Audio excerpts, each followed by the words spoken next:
अब मेरी निगाहों में जचता न कोई, अब मेरी निगाहों। बिस्मिल्लाहिर्रहमानिर्रहीम।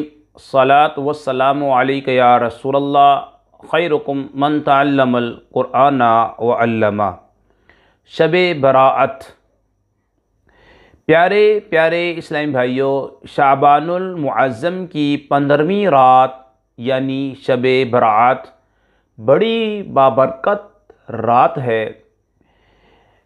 इस रात अल्लाह पाक की खूब रहमतों बरकतों का नुज़ूल होता है।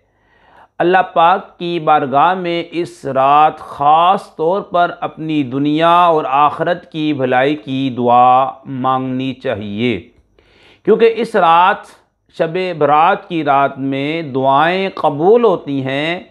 अल्लाह पाक के आखिरी नबी मक्की मदनी मोहम्मद अरबी सल्लल्लाहु अलैहि वसल्लम ने 5 रातों के बारे में फरमाया कि इनमें दुआ रद्द नहीं की जाती, जिनमें से एक शाबान की 15वीं रात यानी शबे बरात है।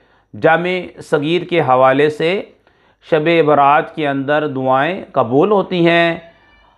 प्यारे इस्लामी भाइयों, जो नए हैं हमारे चैनल पर, हमारा चैनल सब्सक्राइब करें, लाइक करें, कमेंट्स दिया करें। ए अल्लाह पाक ऐसा जो करे उनके वालिदैन पर अपनी रहमतें नाजिल फरमा, कोरोना वायरस और हर वायरस से मुसलमानों की हिफाजत फरमा। वमा अलैना इल्लल बलाग।